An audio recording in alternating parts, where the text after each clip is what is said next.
రాష్ట్రంలోని యూనివర్సిటీలో ఖాళీల భర్తీ ప్రక్రియకు ప్రణాళిక సిద్ధమవుతోంది. పెండింగ్ లో ఉన్న టీచింగ్ పోస్టులను భర్తీ చేసేందుకు ప్రభుత్వం కసరత్తు చేస్తోంది. ఏండ్ల తరబడి వర్సిటీలోని ఖాళీలను భర్తీ చేయకుండా కాలయాపన చేస్తున్న రాష్ట్ర ప్రభుత్వాలకు కేంద్రం లేఖ రాసింది. సర్కార్తో పాటు ప్రైవేట్ వర్సిటీల్లోనూ ఫ్యాకల్టీ ఖాళీలను 4 నెలల్లోగా భర్తీ చేయాల్సిందేనని స్పష్టం చేసింది.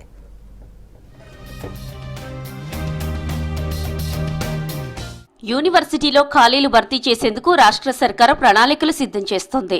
రాష్ట్రంలోని 11 గవర్నమెంట్ వర్సిటీల్లో 2878 టీచింగ్ పోస్టులకు గాను 753 మంది మాత్రమే పనిచేస్తున్నారు. ఉమ్మడి రాష్ట్రంలో 2013లో అసిస్టెంట్ ప్రొఫెసర్ పోస్టులను భర్తీ చేశారు. గత బీఆర్ఎస్ సర్కారు హయాంలో ఖాళీ పోస్టులను భర్తీ చేస్తామన్నప్పటికీ వివిధ కారణాలతో పెండింగ్లో పెట్టారు. కాంగ్రెస్ సర్కారు వచ్చిన తర్వాత కూడా పోస్టుల భర్తీ కొలిక్కి రాలేదు. వర్సిటీలో ప్రొఫెసర్లు లేక విద్యార్థులు ఇబ్బందులు పడుతున్నారు. దీంతో దేశంలోని వర్సిటీలు, ఉన్నత విద్యా సంస్థల్లో పెండింగ్లో ఉన్న లెక్చరర్ పోస్టుల ఖాళీలను 4 నెలల్లోగా భర్తీ చేయాలని ఆర్టికల్ 142 కింద ఆదేశాలు జారీ చేసింది సుప్రీంకోర్టు. జనవరి 15న వెలువడిన సుప్రీంకోర్టు తీర్పు కాపీలను అన్ని రాష్ట్ర ప్రభుత్వాలకు, ఉన్నత విద్యా సంస్థలకు, రెగ్యులేటరీ బాడీలకు పంపామని కేంద్ర విద్యాశాఖ వారం క్రితం లోక్సభలో తెలిపింది. దీంతో తెలంగాణలోని యూనివర్సిటీల్లో ఏండ్లుగా పెండింగ్లో ఉన్న రిక్రూట్మెంట్పై ప్రభుత్వం యుద్ధ ప్రాతిపదికన చర్యలు చేపట్టాల్సిన పరిస్థితి ఏర్పడింది.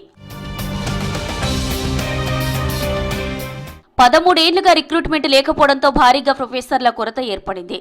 Kakatiya, Mahatma Gandhi, Satavahana, Palamuru, Telugu varsity, doctor BR Ambedkar open varsity, ఆర్జీయూకేటీలో ఒక్క రెగ్యులర్ ప్రొఫెసర్ కూడా లేరు.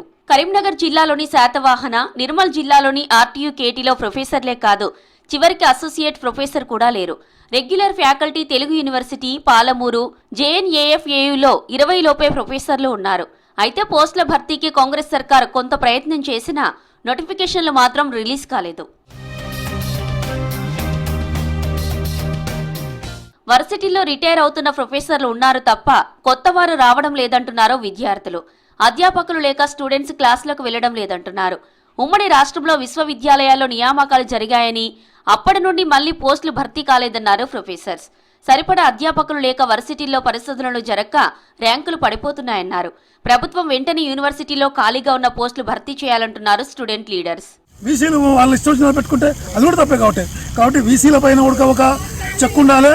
కాబట్టి ఒక మంచి ఆకులు లాంటి వాళ్ళను పర్యవేక్షణ చేయాలి. వాళ్ళు అంటే ఎలాంటి అవకతవకలు లేకుండా, అవకతవకలు చేస్తే మరి మనకు విద్యా వ్యవస్థ మళ్ళీ కుంటుపడిపోతుంది.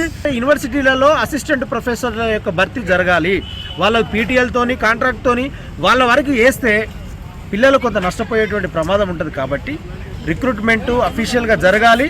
అందులో పారదర్శకత వహించేటువంటి ఉండాలి, కానీ రికమెండేషన్లతో కూడా ఉండొద్దని ఈ సందర్భంగా మేము తెలియపరుస్తాం. ఉస్మానియా యూనివర్సిటీ విద్యార్థి సంఘాలుగా, విద్యార్థులుగా, రీసెర్చ్ స్కాలర్స్గా మేము కోరుతా ఉన్న రాష్ట్ర ప్రభుత్వాన్ని యుద్ధ ప్రాతిపదికన టీచింగ్, నాన్ టీచింగ్ పోస్టులను భర్తీ చేయాలని కూడా ఈ సందర్భంగా డిమాండ్ చేస్తా ఉన్నాం. వర్సిటీలో నియామకాల ఫైల్ ప్రస్తుతం ఎక్కడుందనే దానిపై విద్యాశాఖ వర్గాల్లో పెద్ద చర్చ నడుస్తోంది. వర్సిటీల నుంచి ఖాళీల డేటా విద్యాశాఖకు చేరి చాలా రోజులైంది. వర్సిటీల పాలక మండలి సమావేశాల్లోనూ ఆమోదం లభించింది.